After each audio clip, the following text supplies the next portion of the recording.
Hey, it's Andryanna. I'm so thrilled that you're here. This conversation that I am about to share is such a beautiful chat that really has helped me, and you'll hear how and why.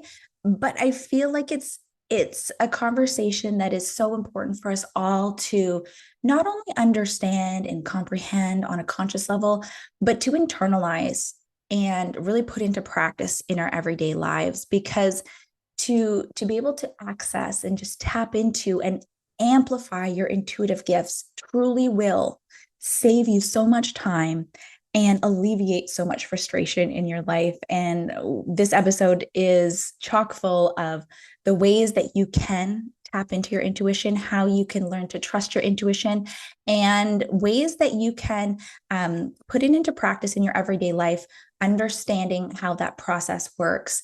My guest for this episode is Alicia Wood, who is providing so much beautiful information today. Alicia is the host of the top rated The Fuel Your Fire podcast with Alicia Wood. She's formerly a TV producer, now a human behavior expert, intuitive healer, and a certified mindset coach. She really is passionate about empowering others, as you'll hear today. She helps individuals who are on a transformative journey of self discovery, but also assists them with tapping into their intuition. She has her podcast. You can hire her for one on one sessions, and she has a newly launched book club that you can join. Spoiler alert, I am part of the book club. I just joined, and she inspires personal growth and positive change while helping others embrace their inner wisdom and make soul informed decisions. You're going to enjoy this one. It's going to help you every single day of your life. With all of this being said, let's dive right in. Hey, I'm Andryanna, and this is the Juggle is Real podcast. As I share my ongoing journey from experiencing burnout to leading a more mindful and intentional life with better balance, I hope you feel seen, that you realize your worth, lighten your load, and prioritize your own needs. As we hear from leading experts and well-known faces in the wellness, entrepreneurship, education, and motherhood space, I hope you gain insights, proven practices, and learn actionable tools to help you enjoy the juggle of work, family, and everything in between with a little less stress and a lot more ease, joy, and fun. Most of all, I hope you find what you need to simplify, streamline, and supercharge your own journey of better balance and self-love. Are you with me? Let's get started. Hey, Alicia. Thank you for being here on The Juggle is Real. How are you? I'm good, Andryanna. I'm so grateful to be here. I can't wait to have this conversation and just flow with your audience. This is going to be fun. I know, me too. And I will say, as we're getting started, that the topic of this episode is really to kind of access and amplify your intuition, how it can save you time. And so I wanted to practice what we're going to be preaching here. And so I didn't typically what I do for podcast interviews is I go ahead and I do some research. I put a line of questioning together. I send it to the guest responds. I, look things over. And for this, I mean, we did have some conversations a little bit back and forth of like, here's my idea. What do you think? But we don't really have like, that strict guideline that we have to follow those questions. And I want to use this as sort of an exercise in how we can, in this conversation, tap into our intuition. And so I was doing a little bit of stretching and some breath work right before this conversation so that I could kind of get into that flow of not worrying about the to-do list and tapping into just the intuition that I was telling myself, or the intention I was telling myself was that, the thoughts, the ideas, and the conversation is just going to come to me and it's going to be great. So I'm really excited. Yeah, I love flowing through the intuitive conversations. I feel like they're more rich if we don't have that rigid structure and we just kind of can flow. And I'm sure you go off script all the time. There's this like flow to it. And we get to tap in as we're having a discussion about intuition. I'm tapping into your intuition. You're tapping into my intuition. And even though this is pre-recorded, we're tapping into the energies of everybody who's listening to this podcast as well. And so even though you're listening right now at a different time than this was recorded, we're still tapping into your intuition, because we just have this incredible guidance system. So it's just so magical. And I'm excited to see what comes up from this. Yeah. Yeah, it is. It is really, really cool. Before we get into all the juicy stuff, I feel like, the listener might be like, okay, but like, do you know what I have on my to-do list? Or do you know what I do for a living? Like, I don't know that like the intuition is just going to save the day here and all the time, right? So I want to hear a little bit about your story. Now, we know that you are a human behavior expert. We know that you are an intuitive healer. We know that you're a mindset coach, but this wasn't always your path. And you started out in a much different way. And you did have a lot of structure and rigidity. And you do come from a place where you're very analytical. And so I think that has helped shape you, that has helped guide you to bring you where you are today. But tell us maybe a little bit about that. Tell us of, going from TV producer, exploring in the fitness world, bringing yourself to where you are today. How do you feel you were guided to be where you are and doing what you're doing today? Yeah. Yeah, I was very analytical, very logical, very pros cons list, weighing out all the options. And that's where the time suck is. So yeah, I don't know what you do. I don't know all the things that are on your plate, but I do know that there is likely a lot of time spent weighing things back and forth, making decisions. And that was very much my world when I worked in television and producing these shows. Okay, we've got to get a location. Is this good enough? How many angles? Like all the different things that are going through our minds. And not relying on intuition at all. Just this is what I see in the 3D world. This is my reality. This is how I'm going to make decisions. And it sometimes was a very long process. I talked to a friend a while back and she was telling me about how it takes her so long to choose which chicken at the grocery store to buy. Like she's going through. So there's like decision-making processes and if that is you who's listening, like I hear you and I get it. And Yes. You're not alone. You know that now. But sometimes it takes like, okay, so which toilet paper, which this, and we go through this process that takes a longer time when we do have an easier route.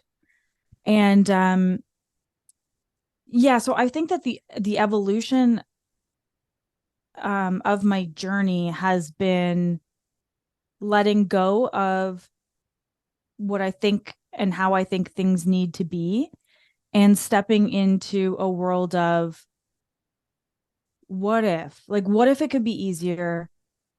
What if I do have this internal guidance system? Not even like I have this internal guidance system, I'm going to go with it, but like just allowing myself to lean into it more and allow myself to follow what maybe the past version of me didn't fully believe in. And so now I'm on board. Like I totally believe, but I had to just kind of open it up in a gentle way of like, hey, well, maybe this is real. Maybe this could help me. Maybe.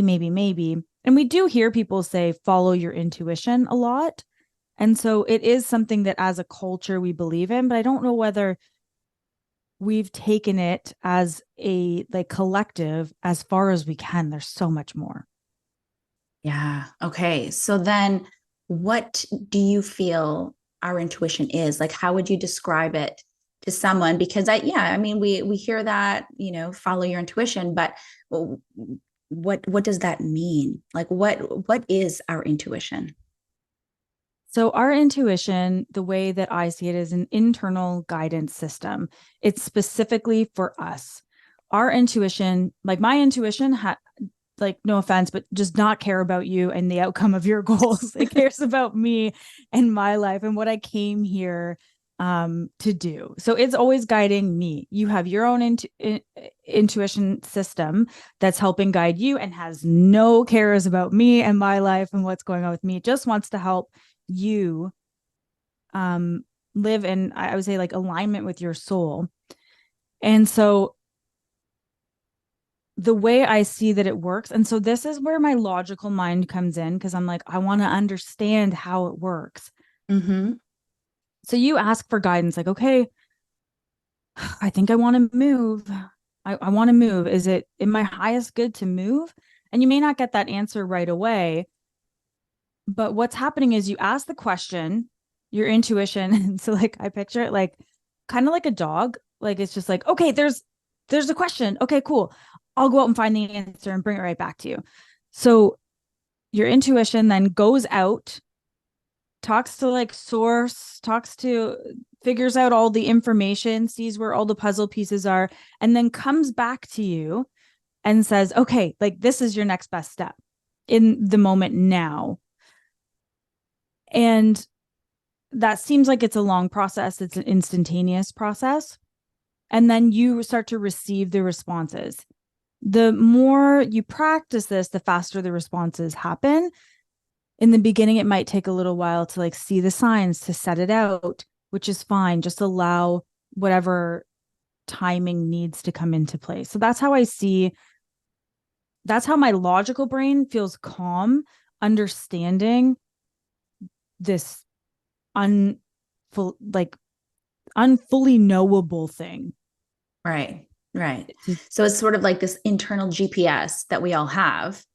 And it's, I mean, we can choose to listen, to be guided by it, to go in the direction that it's nudging us towards, or we can choose to like do whatever we want, or we can choose to not listen, then do the U-turn, then come. Like sometimes like we need to follow a different path to be guided to the right path. So I appreciate that we can bring some logic to something that is sort of, like you said, the unknowable. But I think we've all had those times where we have had those nudges or that feeling or something that led us to telling us what was meant for us.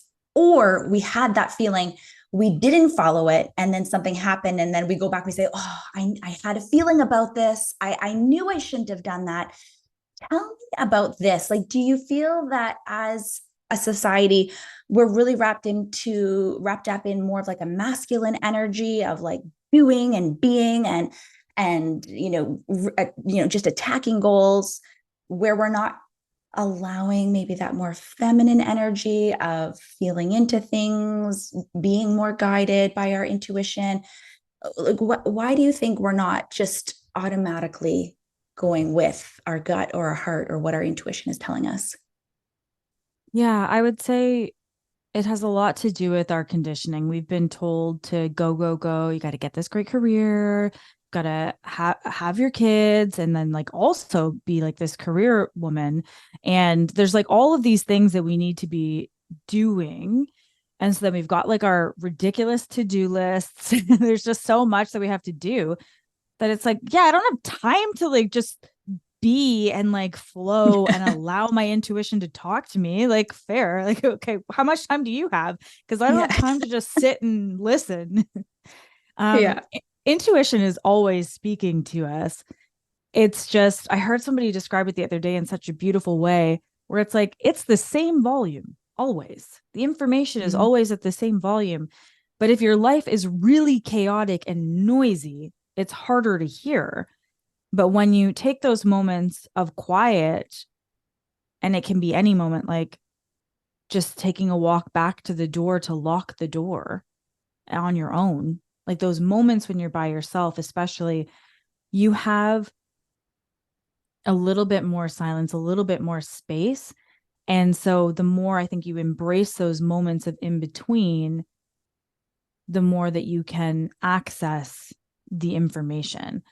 But yeah, we've been conditioned to go, go, go. And we don't pay attention to those being moments as much. And it's just expanding that feminine side of being. We don't have to even think about letting go of anything else, just expanding the feminine side, of allowing yourself to hear. But there's still going to be masculine structure in your life, because there has to be a balance. Right. Right. And I feel like some of us, it's like you get that great idea when you're in the shower, or you know what I mean, or like those moments when you do kind of have to tune into yourself, or lower the volume on the other things that are happening in your life when you're in the shower, when you're doing something else that requires less of everything else that's out there. I guess that's why it's so much easier for us to hear the messages that are coming through, because we're not distracted, so to speak. And you said something that was really interesting earlier about how our intuition, it doesn't necessarily care what anyone else is doing or what anyone else's intuition is telling them. But as a society, we are conditioned to really focus on everyone else, really be concerned about what other people are thinking or what so and so is going to say if you do this, that, or the other thing. And so I think that's really a great distinction, is like, this is for you. This is for no one else. And when you can listen in, then you are guided in the way that is best suited to serve you in your highest power, so that you can go out and be that person for everyone else, but it's on your terms, in your favor. I guess it's kind of like stacking the deck, for yourself. I guess, if that's kind of a way to put it, right?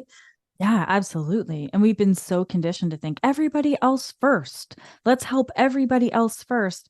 But when we're serving ourself and our highest good, and we're following our intuition and we're in flow with it, everything else is easier. It's so much easier to help other people. And like, of course, we want to help other people. It feels good to help other people. But what if you could allow yourself to be there for yourself first and listen to that guidance that's there specifically for you, so that everything else could get easier?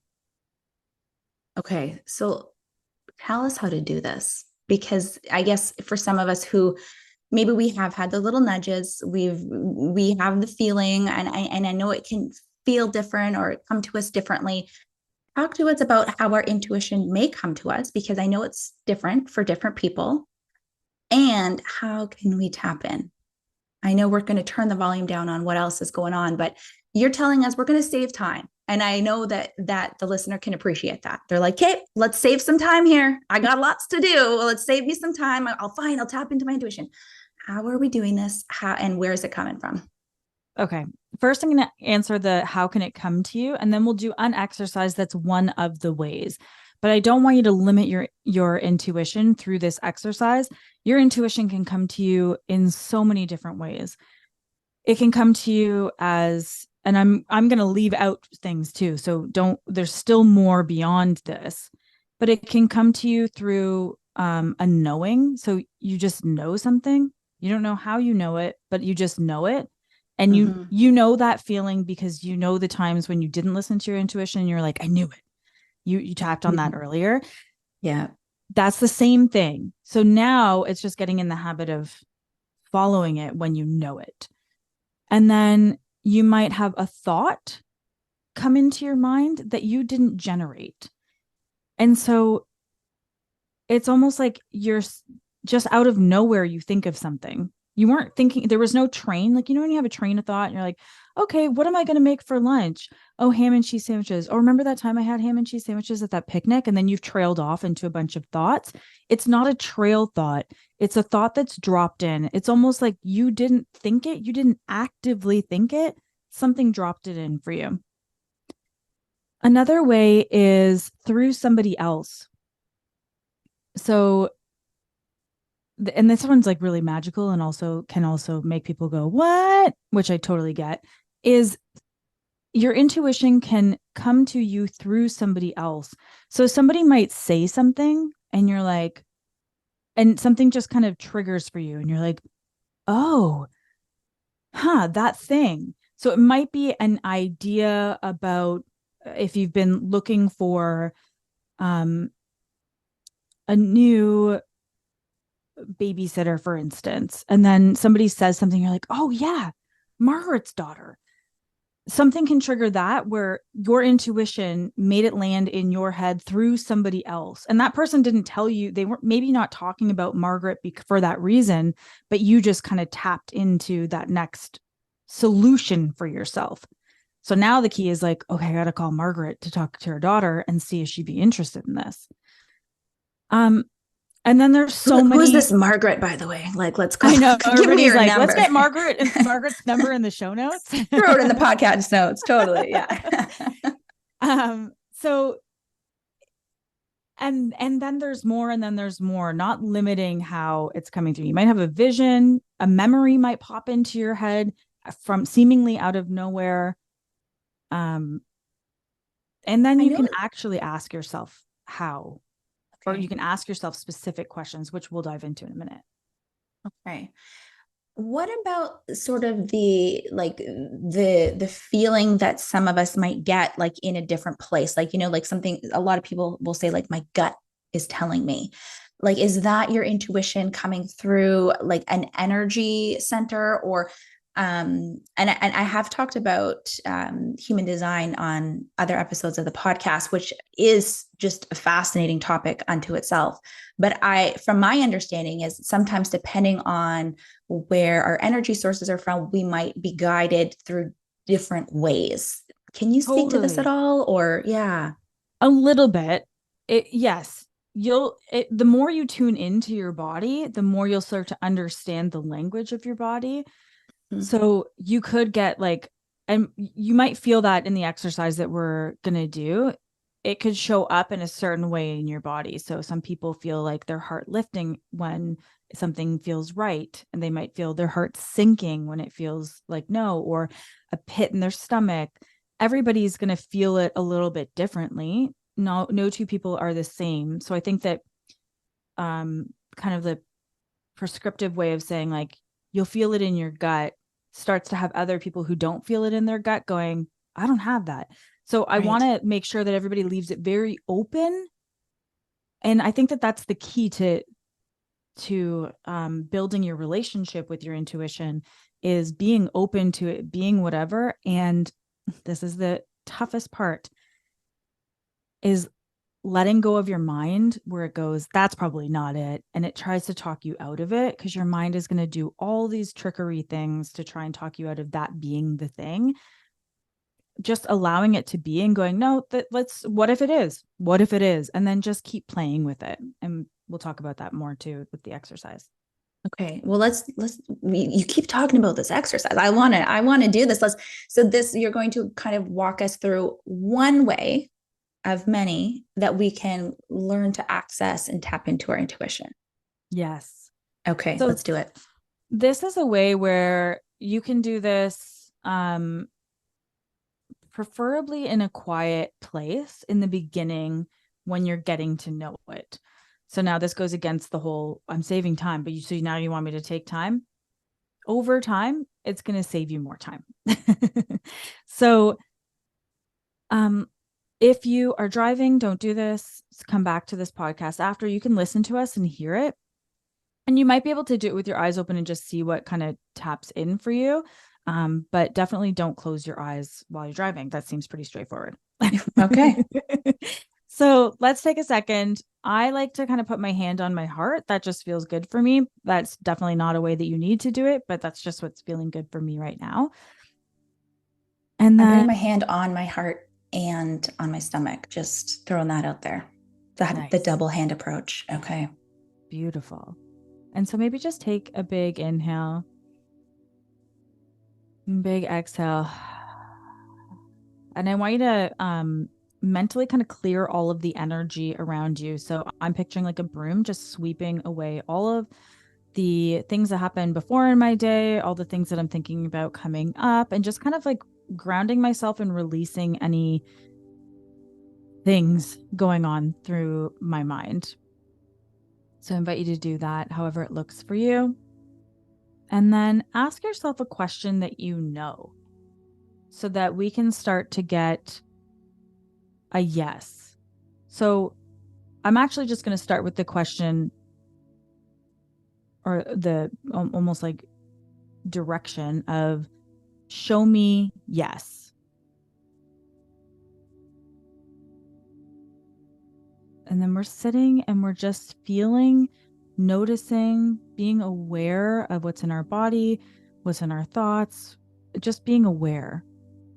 So I'm tapping into my intuition. You might say that even. I'm tapping into my intuition. Show me yes.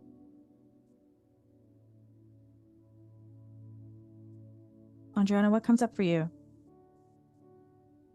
My son just came to mind, and just love.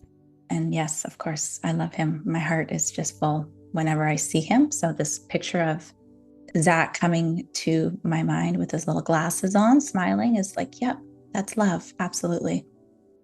Beautiful. Oh, that's beautiful. Mm-hmm. I picture, I see myself falling forward, like almost like somersaulting forward. And there's like a lightness, like a lifting in my chest.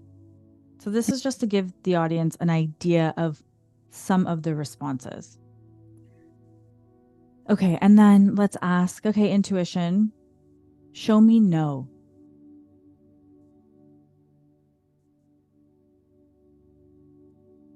Do you feel that one stronger?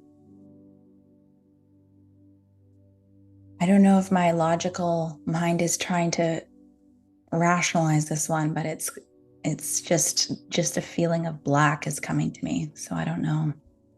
Yeah. Yeah, it's just like a feeling of like, ugh. Yeah. Yeah.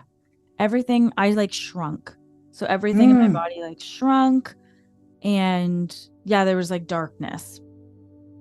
So of course, seeing like having that all black or dark, absolutely valid. So anything that you're feeling is valid.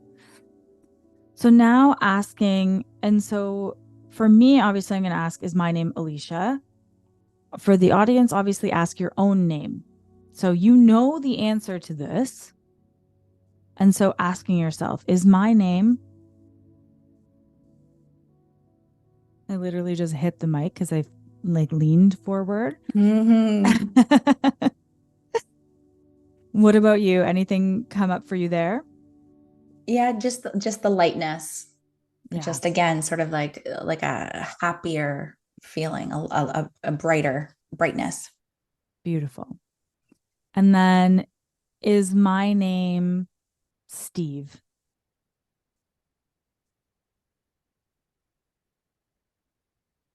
Steve, my brother, if you're listening, pick a different name, buddy. Yes, pick a different name. But yeah, I totally got that feeling again. Like, nope. Yeah. And I leaned back. So typically mine often come to like leaning forward and leaning back, or somersaulting forward, somersaulting back. That just seems to be what is often mine. And so I lean back. And so then when you have this, and you can play with this with a bunch of questions. And so this is your basic, like how to tap in. And now that you have this, you can ask yourself any question that you want and get the answer. But the key is to practice with the things that you know at first. So you get very clear on it, or that you're very sure of, get very clear of it, and then move on to asking like inconsequential questions. Like, Right. is it in my highest good? And I love that question. Is it in my highest good to have coffee right now? And then it might be like, I just got pulled back. No, you've already had enough coffee. You're good. Or is it my highest good to have tea right now? And I get, no, you're in the middle of an interview. You're not going to go and grab tea right now. So there's these questions that they're really inconsequential. And the more you ask them, and you can do this once you get used to what it feels like, you can do this while you're doing other things. So you're in the kitchen and you ask these questions. The more you get the guidance, and the more you get the guidance and you follow the guidance, then the more you're building the habit of following your intuition. And so I think of like the building of the habit of your intuition, of consistently coming back to it, consistently asking questions, consistently getting answers, consistently following it, even when you don't want to, is the building. And that can be a masculine energy because there is doing involved. You're taking actions. You're doing something. But then once you're in the habit of it, it becomes feminine because you're being somebody who is consistently in touch with their intuition. And then you're not even thinking about it. You're subconsciously asking these questions. Your intuition is giving you the answers, and you're just always following them. So in that way, think about all those decisions that you make throughout the day and the logic behind them and all of the question asking and the pros and cons lists and the doubt and the back and forth of like, was that the right decision? If your intuition was like, no, that's the right decision, and you could just let it go, there's so much time saved. Yeah. And I think you are learning to trust it more, right? Because I think that's where a lot of us can be like, wow, am I really making the right choice here? What should I? And then you go back to the pros and cons, or like, and so I think, like you're saying, these small things of like, going into the kitchen, should I grab the bag of chips? Should I get the banana, or whatever it is, or just making the small choices of, even sometimes like I'm walking out the door and I'll hear like nudge, like grab a jacket. And then I'm like, look, and I'm like, do I really need a jacket? And then I'm just like, okay, I'm just going to grab it because for some reason I'm feeling like I need a jacket and it's there. And more often than not, I'm like, oh, glad I got my jacket, So it's like these small things that seem inconsequential. You're learning to trust yourself, which I think is a big factor. Any other ways aside from practice that we can accept it more or trust our intuition more? Yeah. The more often you trust, the more you'll trust. So allowing yourself to, in those small decisions, to just trust. And so you're building the habit of trust. And in the inconsequential things, you build that habit, and then you get a little bit bigger. And then I'm just going to trust and see what happens. And the more that you trust and allow it to be, the more you're going to trust and allow it to be, because you'll start to see, okay, my intuition is always on my side, always guiding me in the direction that I need. That's one thing. You are not always going to get what you want, but you are going to get what you need. And so I say that as an example would be,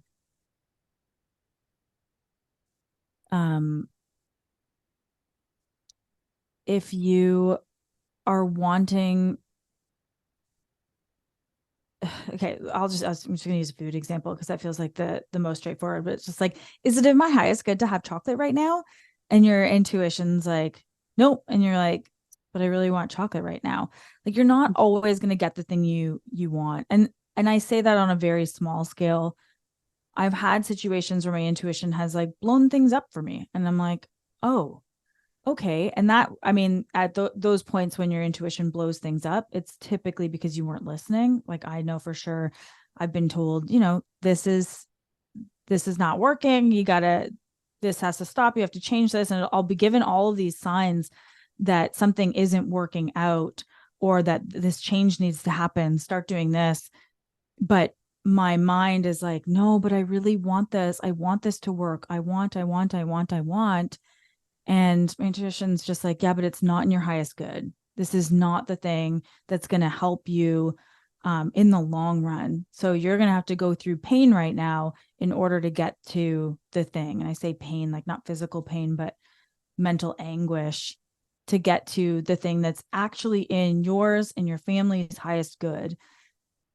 And we've gone through those situations in our lives, and they seem like, what the hell? Why would you put me through that? Or why am I going through this? But it is helping us in the long run. We're either becoming a stronger version of ourselves, we're learning a new skill, there's so much going on that helps us get to the next iteration level version of ourselves. So you're not always going to get what you want. You will get what you need, but you're not always going to get what you want if you don't follow your intuition as well. It's still going to hit you over the head with it. You are more likely to get what you want, and it's going to be easier when you just trust and have that trust along the way. Because if you're faced with the same situation and you're like, I hate this, this is ridiculous, why is this happening? I'm going through this, this is so stressful. Or you're like, okay, I'm trusting that this is for my highest good. I'm trusting that this is for my highest good is way easier than getting frustrated with the situation. Same situation, but you've kind of given a little bit over to your intuition to go, okay, cool. If this is what you think is best, we'll go with it. Yeah. I want to give an example here because I think it might be helpful, and maybe you can share something from your life recently that has, how it's played out for you. But I recently shared an episode on the podcast where I have been following my intuition, and it's been really interesting so far because it hasn't played out fully yet. And so I'm even at the time of recording, like, I don't know. I know that something is going to be happening that is good. And I know that I've been led in this direction, but I'm not in the final destination yet. And so the example is that when I was driving to my physio and workout appointment, which I do every single week, same road, same trip, same everything, I got that little download, like that little thought that popped into my mind completely out of the blue, wasn't part of a thought process like you were explaining, like, turn down this road, turn down here. And I ignored it. Had my physio appointment, didn't want to be late, right? Went to physio, I did my workout, driving home, completely forgot about that thought that popped into my head. Driving home, same thing, pops into my head, turn down this road right at the same spot. So I'm like, okay, check the clock. You know what? I have some time to kill. Like, I'm not in a rush right now. Turn down this road. We see this house is for sale. We weren't actively looking to purchase a house, but it had always kind of been sort of in the background. Like, it would be nice if we could. So I really took that as a sign of my intuition guiding me. And so I called my husband and we went to see the house the same day, yada, yada, yada. We ended up putting our house up for sale. We cannot purchase this new house until we sell the house that we're living in. And the house that we're in now, seemingly it would look like it would be a very easy sale in a very family-friendly neighborhood, beautiful house. We love living here. And for whatever reason, it has not sold. And I mean, it can be stressful, right? Trying to keep your house clean. I have 3 boys, like just a dog. Oh my gosh, to relate sometimes, but it's just, so it can be stressful. And my husband and I were coming like, what the heck, man? Like, is this not meant for us? And I really had to bring myself to the place where I'm like, you know what? I don't know why I was led here. I don't necessarily know if this even is the house really that is meant for us, but there is a reason for it. And we are going through this process. It's taking the time that it's taking for a reason. And I'm trying to really just live in the place of trusting that something is coming for us that is in our highest good, whether it's this new house or whether it's something else. And so it can be really difficult. So do you have any advice maybe? Because it's like, yeah, maybe I do want this, or maybe I think this is what I was led to, or I got this intuitive nudge and nothing's happened. Like, what about the waiting? What about this limbo? And I know, it can be tricky, and that's where we can maybe turn our back to our intuition, or maybe try something else, or maybe go back to our logical brain and be like, okay, now what are the pros and cons to moving? Maybe we should just scrap the whole idea. Any thoughts there, Alicia? Yeah, that's such a beautiful example. Such a beautiful example. Because then now you're in this limbo stage where you're like, what the heck? Like, you led me here. Is it like, what's going on? And so the beautiful thing is you have the ability to ask yourself yes or no questions now. So you can always go back to your intuition during this limbo phase and go, am I still on path? And get your yes, no from your intuition. Am I to leave the house on the market? And so you can ask these things. Your intuition helps you now. It doesn't help you 3 months from now. Okay. The timeline shifts, everything changes, but it gives you the best next step. And so you might have seen that house and it might have felt like, okay, this is the house.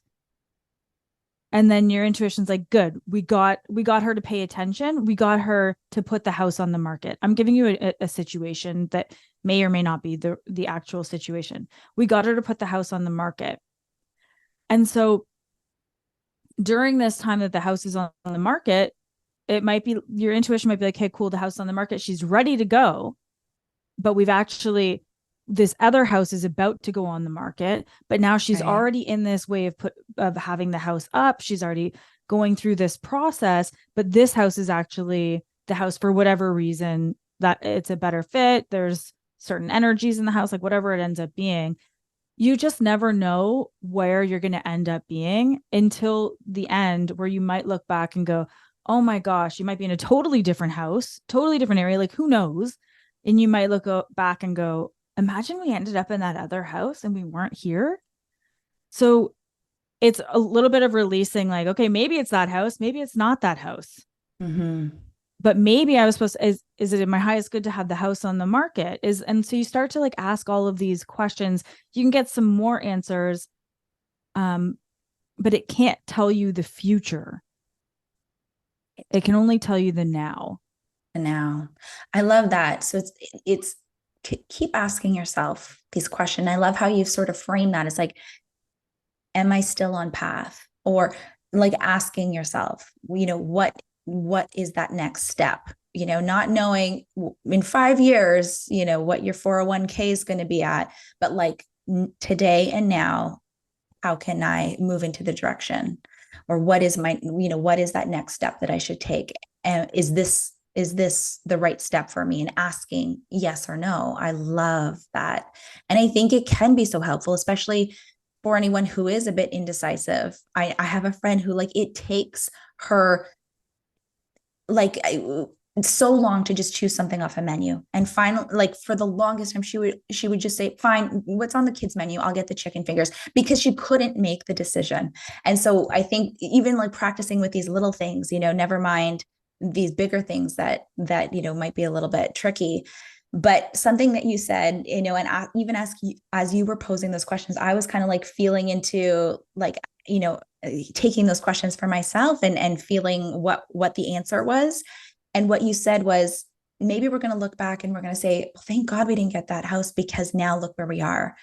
And I've had that example in the 2 houses that we've purchased, like the one that we're in now and our first house, where we put offers on other houses. It didn't work out.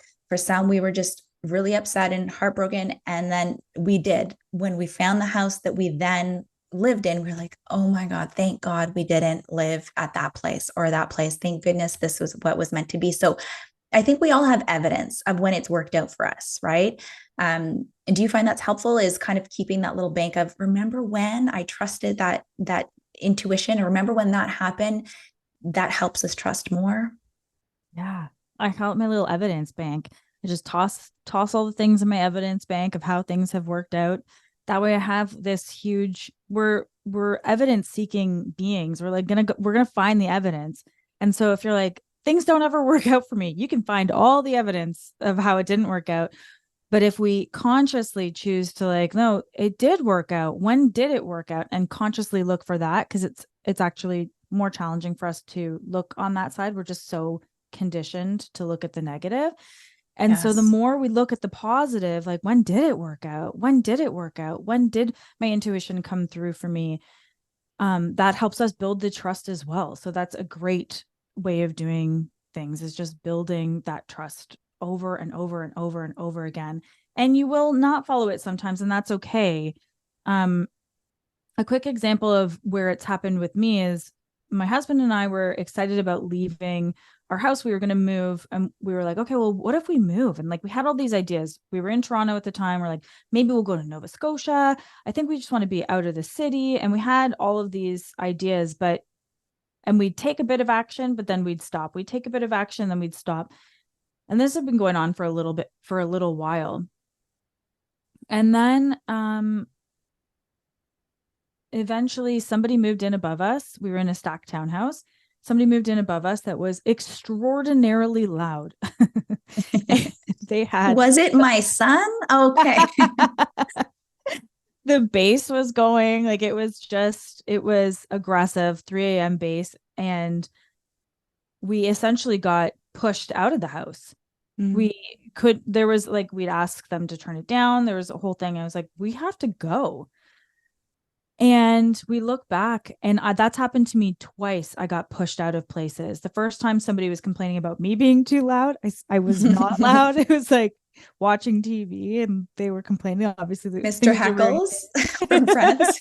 Yeah, very upset with me, which caused me to leave and buy my first place. And then this one was somebody being really noisy, causing me to leave and move in, us look sooner and find a place. But we always look back now and go, thank goodness for those people. Like, thank goodness that person complained about me so much that I had to go, because I was getting so many complaints about me. And then thank goodness this person with the bass, like, was having all of these parties, because we wouldn't be where we are now. And so sometimes those really aggravating things are also your intuition being like, okay, through this other person, we're going to send you the message that it's time to go. And just embracing those times of when things get so, this is when you don't listen to your intuition. They're just going to it's going to keep coming and coming and coming until finally you feel like, okay, I'm listening. And you make the decision to shift. It's easier when you don't get to that point, because then you don't have to deal with the base. But if you need to get to that point, which we did in that case, because it felt like a bigger decision, at least it was so obvious when we were leaving that we made the right decision. Right. And I think this is where we come back to saving time, right? And frustration. Because yes, those moments, we can look back on them and say, phew, so happy that happened. In the moment, it's a little trickier. So coming back when we can, just quietly, quickly pausing and asking ourselves those yes or no questions, going through that practice as you've outlined for us. Any final words of advice or guidance? For me, I find that, having like a bit of a gratitude practice when I'm sort of really grouchy and down in the dumps, and sometimes it can happen for no reason. I just wake up on the wrong side of the bed. I'm like, okay, need to write out some gratitude here because I need to turn things around. Like any kind of little pieces that help you or help your clients in your sessions to kind of remember who they are and to come back to themselves. I think compassion.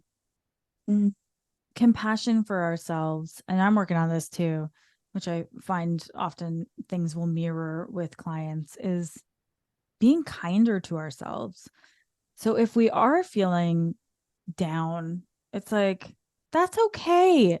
It's okay. If you did have that incident where you're not super proud of it, of how you were acting in a store or something, that's okay. Like, you are human and you're going to make mistakes and things are going to happen, and you're incredible. Just giving yourself like this compassion and love, and coming back to that compassion and love the same way you would for a best friend or for your child. That compassion and love really needs to be directed really needs to be directed inwards. Right. Because we can give yourself some grace, listener. Yeah.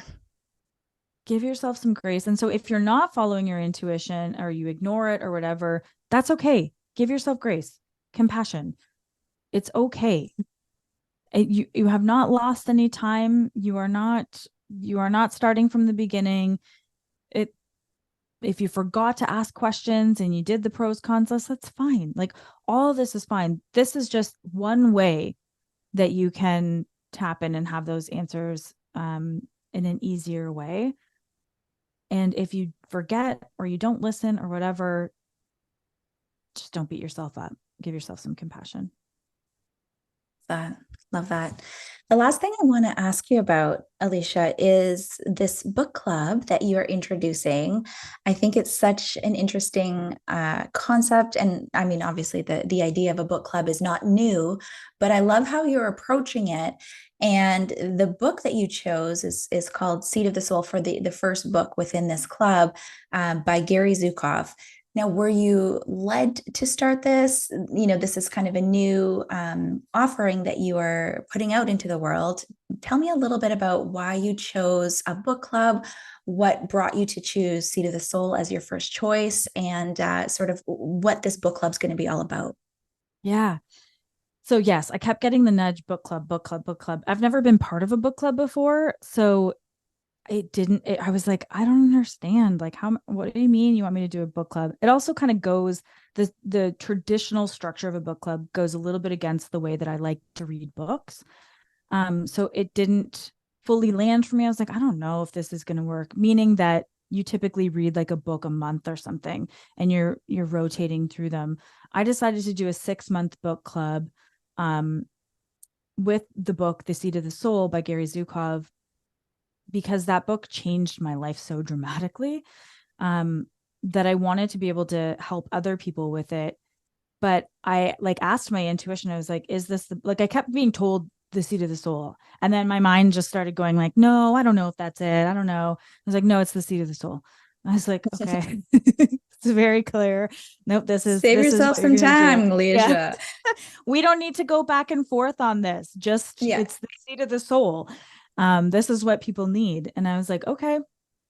And then I was like, but in a month, that book can't be read in a month. It can't even be read just one time. It needs to be read consistently over and over and over again, because there's so much wisdom in it and there's such a way of being to it.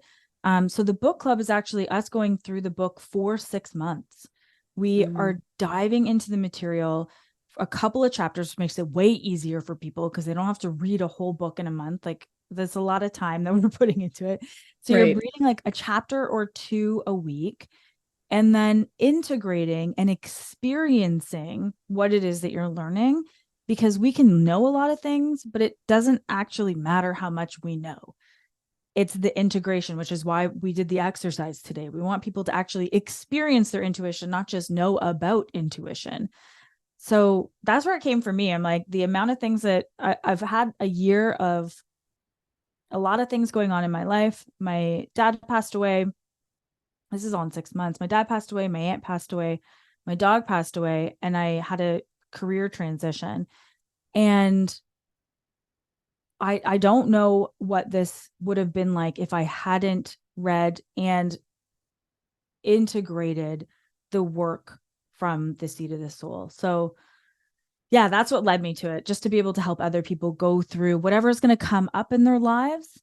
Everything will look very different for everybody, but to have this spiritual lens to it is making everything so much easier. So, well, I will say, like, on this podcast, please sign me up, because I have been thinking about it, and I have read Seat of the Soul.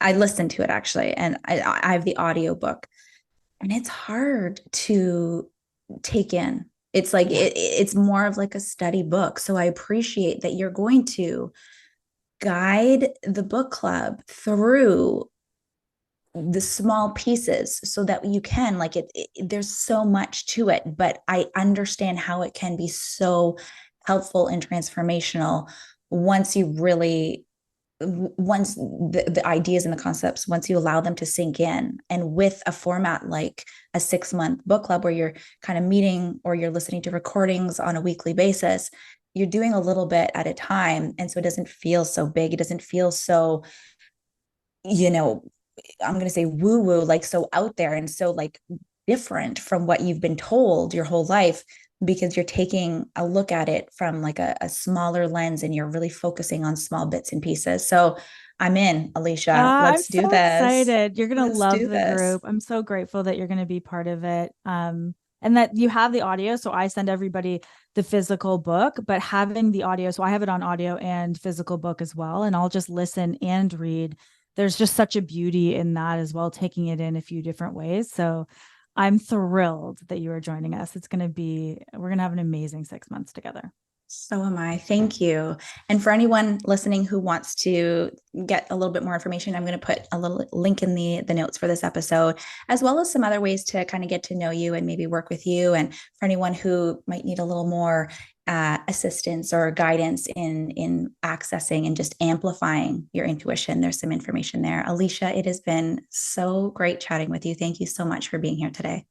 Same. I'm so grateful that you had me here, and I can't wait to chat with you again.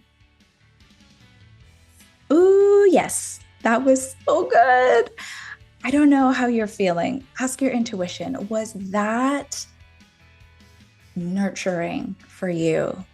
For me, it absolutely was. It has filled me up, and it has reminded me of all the ways that my intuition has been guiding me all along, and all of the ways that I am led and being served to my higher power.